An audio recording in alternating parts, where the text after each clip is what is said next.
Welcome back to another episode of A Positive Insights, and today I'm joined by Ben Wood. Ben, thank you so much for joining me. Thanks for having me, Darren.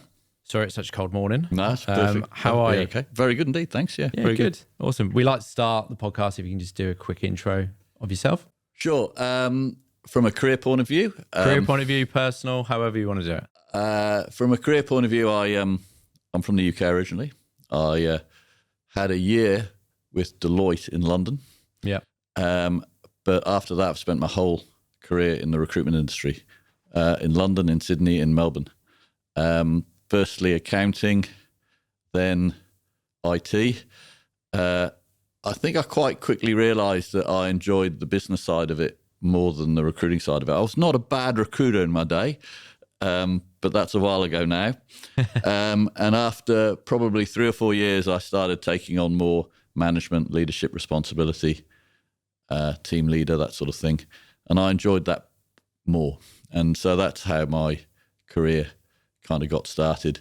In about 1998, I became an owner of a company called Clicks IT Recruitment, which started off small but became quite a large IT contracting and recruitment business across the east coast of Australia. Myself and my business partner, progressively sold that business from 2016, and I finished up as an employee of theirs in 2021. And since 2023, I've been building up an advisory practice where my clients are owners of recruitment businesses, and I'm helping them scale and sell. Perfect. That's a great intro, and obviously a great segue to the first question. Yep.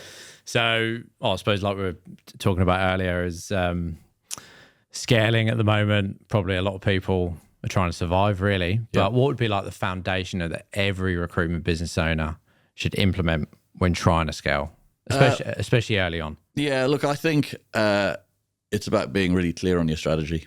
In my opinion, you need to identify a market niche that you really understand how to expand. Yep.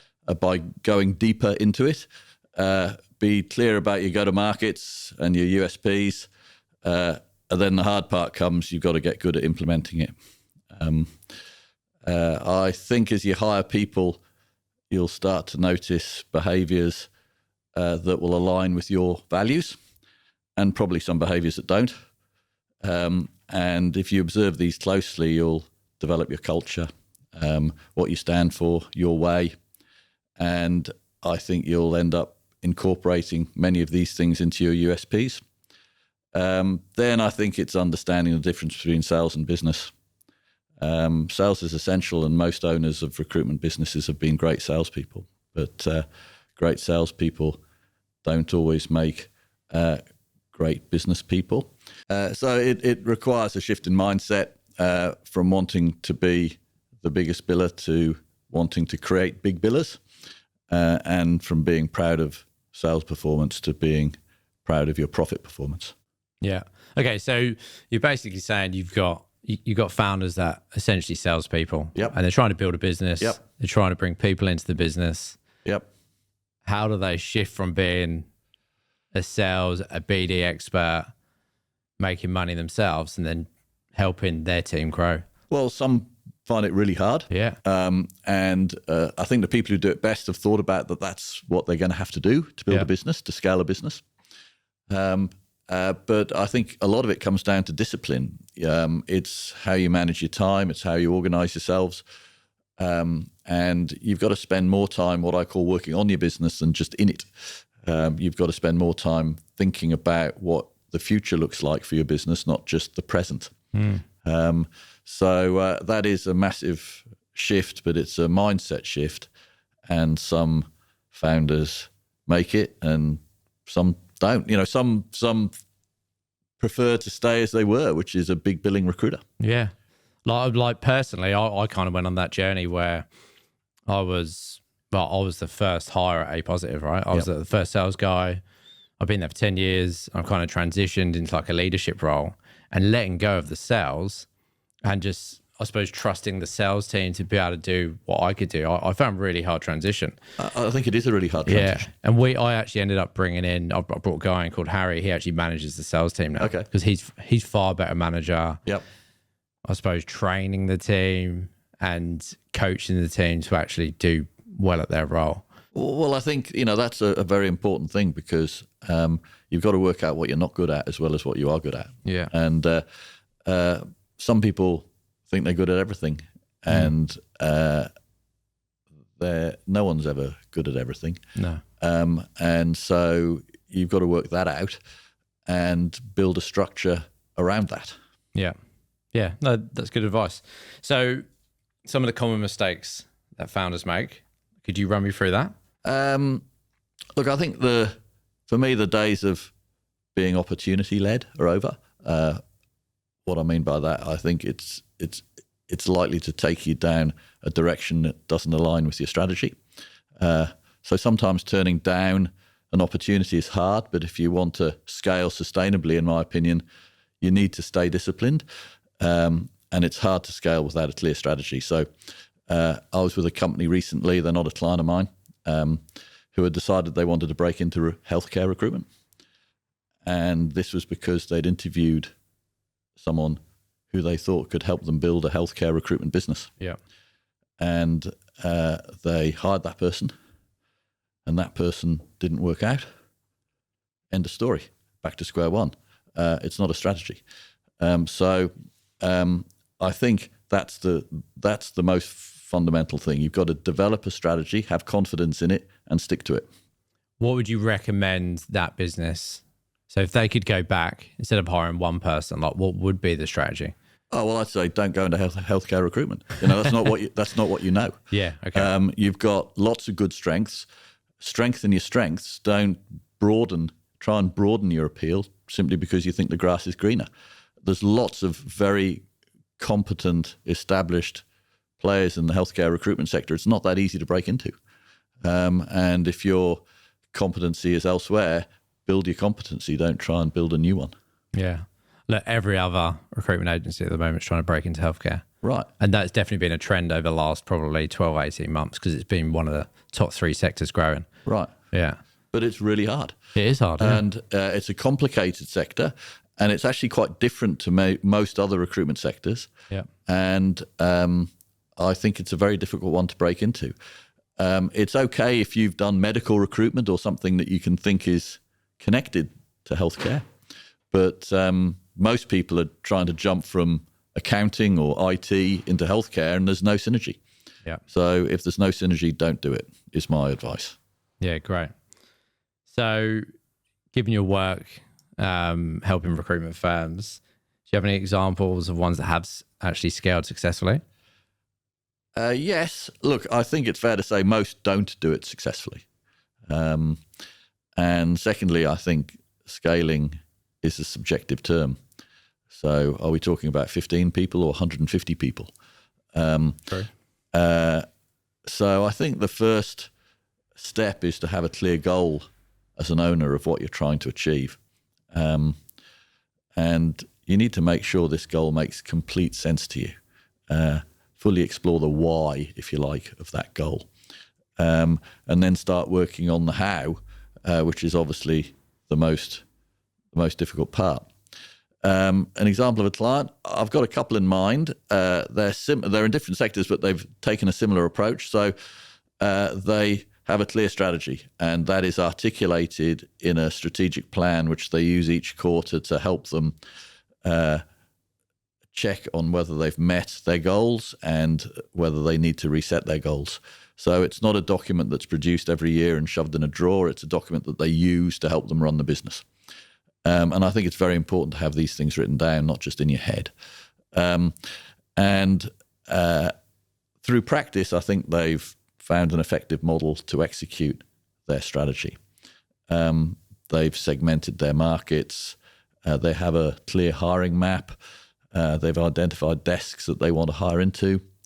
They increase their headcount in a sustainable fashion. They don't just, bring loads of people into the business without really knowing what they're going to do with them. They've got recurring revenue streams, so that's either contracting or retainers on the permanent side, they're consistently profitable. But I think it starts with having an appreciation for strategy and having a commitment to it, and writing it down and using your strategic plan to help you run your business. Yeah, no, I quite like that, because you often hear about people having a 3 to 5 year plan, potentially to exit, but they never really refer back to that plan. So what you're saying is you have a plan, you break it down into quarterly chunks, and you actually refer back to it and make sure you're on track. Absolutely. And it shouldn't be this thing that you do off on the side. It should be a fundamental part of your business planning process. Yeah. And in terms of, have you seen businesses where they have a plan and halfway through the plan it's not going to plan? So would you advise people to make adjustments ongoing? Totally. No plan goes exactly according to plan. Yeah, of course. That's what I'm getting at. And that's why you review it frequently, because you're having to make adjustments to it the whole time. The preference with a strategic plan is not to make major changes to it. Rarely. So if you don't look at it, if you only look at it once every 2 years, you'll read it after 2 years and you'll go, well, we're just not doing this anymore. And you're no longer following your plan. But if you review it every quarter, you can make minor adjustments to it and it's still your plan. Yeah. And therefore it's relevant and you're still using it to help you drive your business. Yeah, right. Okay, so you're realigning yourself. I think the other thing that these clients that do scale have done well is they've maintained accountability. So many businesses stop growing because accountability for the achievement of certain outcomes becomes diluted. So as you grow, you need to make sure that you have one person in charge of each of the markets that you're in, and that person's fully responsible. And then it's really simple things, Darren. Look after your clients and candidates. Become known for being trustworthy and reliable. We had a saying at Clicks, mind the mine. You need to become good at turning $100,000 a year clients into $1 million a year clients.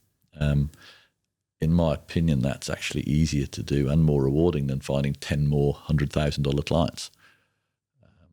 But ideally, you probably need to get good at doing both of those things. Yeah. Would you bring different people in for those roles? Obviously, a BD role, an account management role. They're kind of two different skill sets, I find. Yeah, look, I think that's a challenge for a lot of recruitment companies. Is once you start winning business, the skill of actually fulfilling that business is a different skill to the skill of actually going out and finding it. And so, I don't think there's a golden rule there. I think you've got to work that out and work out how you best organize your structure so that it continues to align with your strategy. But yes, often there's a separation of those kind of tasks as you grow. Otherwise, you find that you stop growing because no one's focusing on winning new clients. Yeah. Yeah, no, that's good. It's definitely easier to grow a current account than bring a new one in, for sure. Yeah, and there's good business in doing that. I think a number of recruitment companies make the mistake of thinking they should just go out and win more clients, when in fact what they should be doing is looking after their existing clients better and trying to put in growth plans for those existing clients. I think actually that's an easier way to generate growth. Yeah. And there's a couple of other things I think, don't afraid to be different. I have a client who's successfully linked a unique personal passion project to their clients and candidates. And this has given staff the opportunity to have new and fresh conversations with clients, which in turn has meant they've increased their number of client visits, which in turn has meant they've increased their placement numbers. So it can come from anywhere, really. Don't be afraid to be different. And look, I think you need to develop a strong sense of self.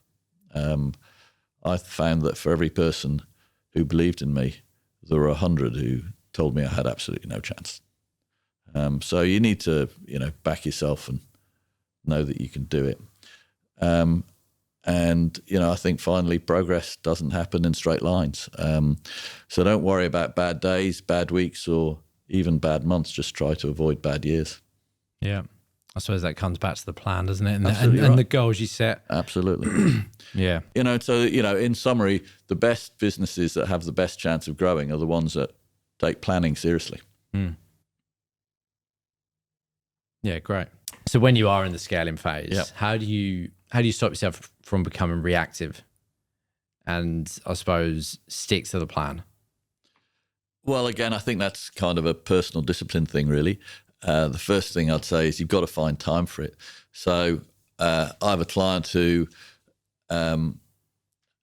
had quite good planning skills and had implemented quite a lot of planning processes into his business, but he just wasn't finding the time for it.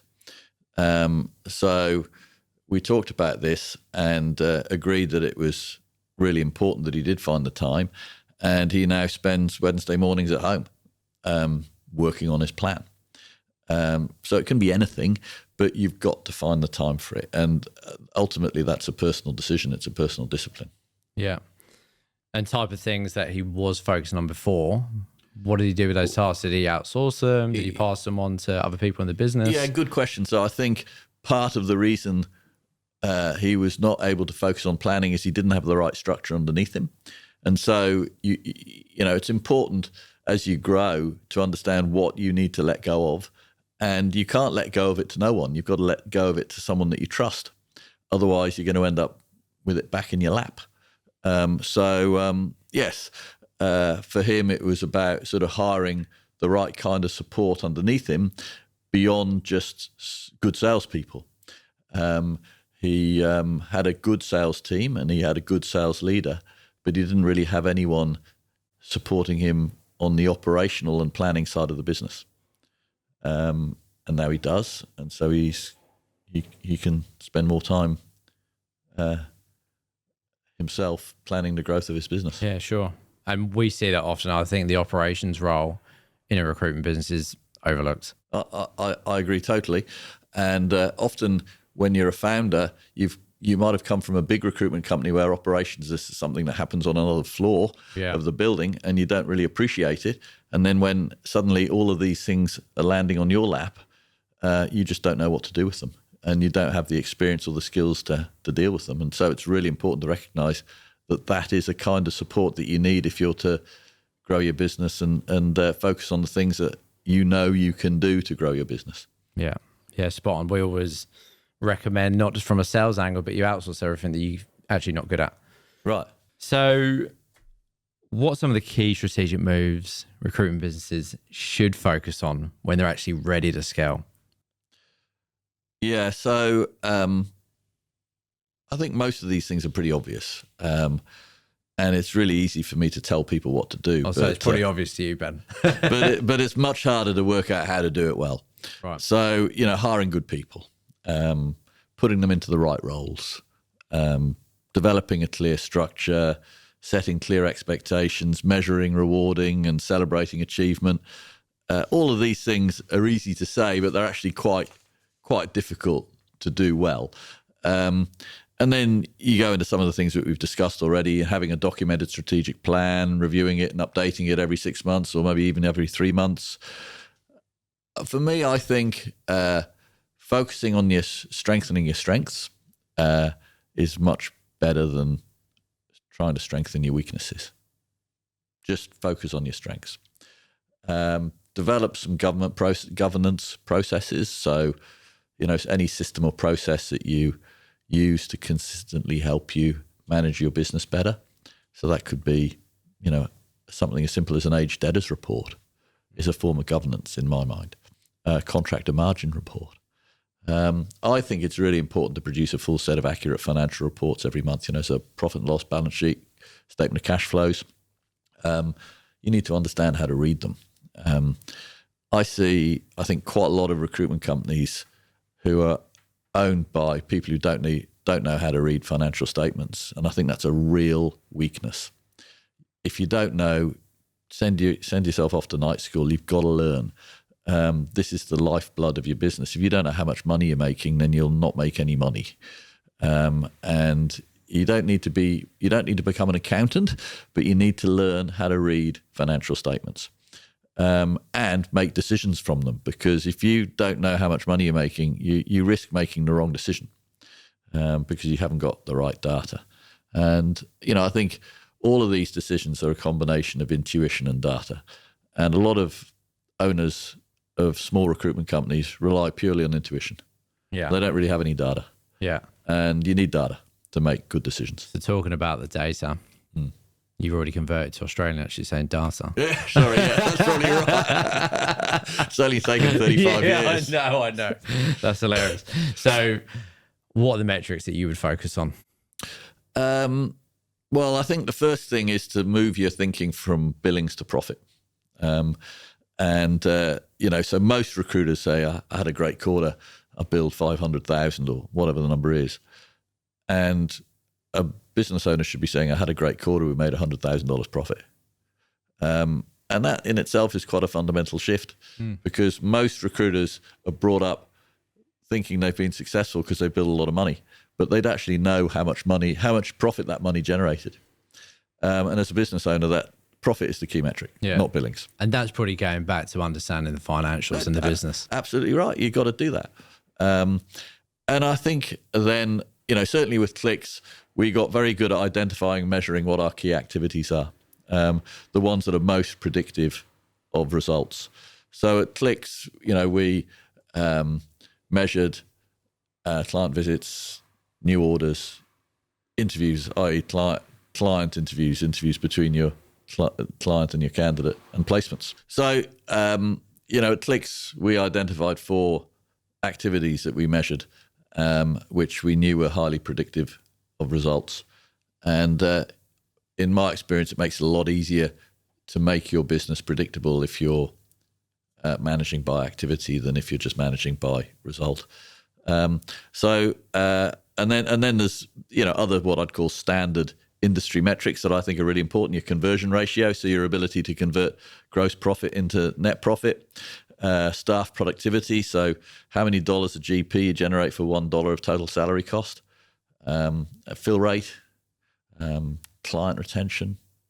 So there's lots of things to measure besides billings.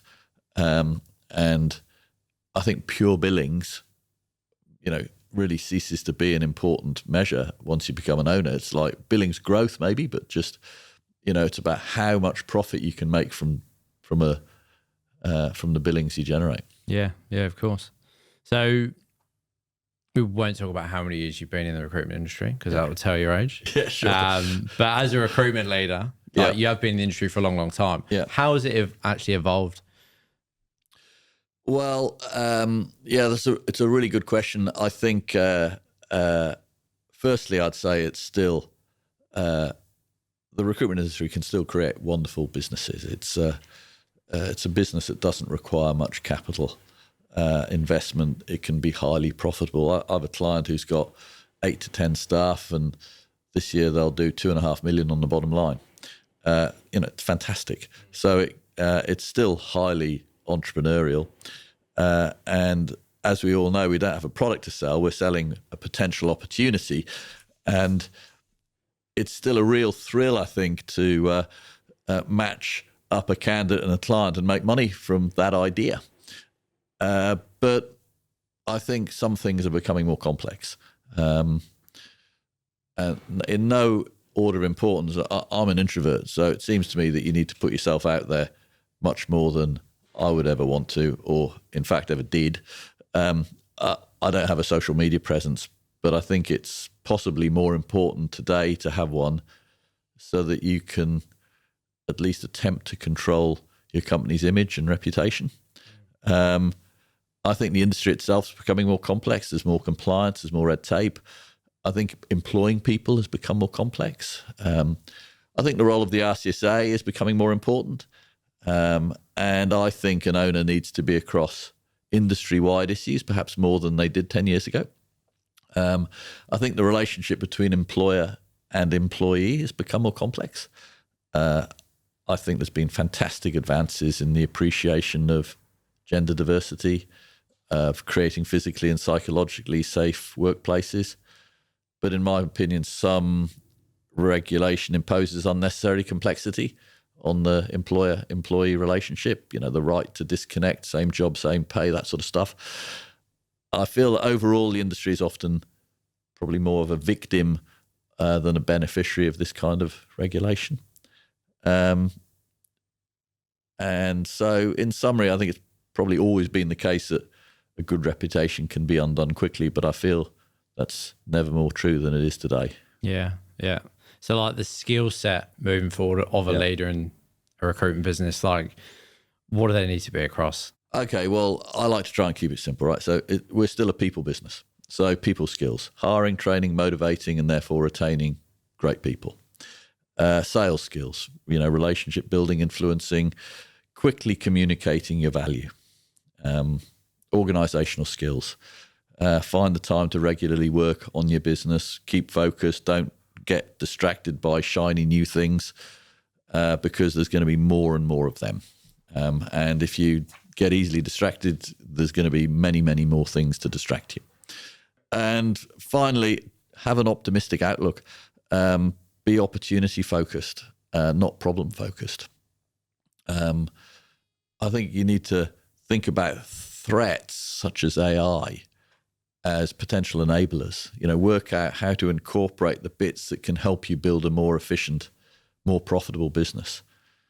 Don't get scared by these threats. Turn them into opportunities. Yeah, absolutely. I actually thought this was going to be a podcast where we actually didn't talk about AI. Right. That's like... Okay, sorry to have mentioned it. It's such a common theme, isn't it? Yeah, but right. it's still so much about the human touch to the recruitment industry. And people are getting concerned about AI. Yeah, and they're getting concerned because it's very new and it's very different and they're not sure what it means. Yeah. But I think my advice to people is just concentrate on the things that you think you can use it to improve your business. Don't worry too much about the existential threat that it may provide. I mean, you're not in control of that. So just manage what you can control. Yeah. Ben, thanks so much for the chat today. I've really enjoyed it. Really insightful. No, thanks, we'd love to finish off with one piece of advice. What one piece of advice would you give a founder that is actually looking to exit their business?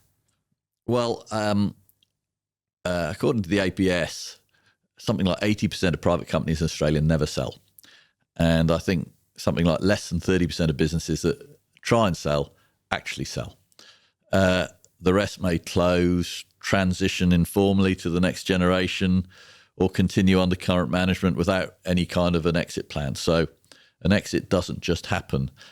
My advice is to start planning today. Don't wait. You may feel like you have the energy for your business today, but you just don't know how long that's going to last. And once you lose the energy for it, it becomes way harder. So you really need to have a plan well before you really need to have a plan. Plan carefully, don't rush, but start now. And finally, and I would say this, get good advice about how to ready your business for sale. Yeah, no, that's great. I appreciate your time, Ben. Thanks so much for coming on. No worries, Darren. Thank you.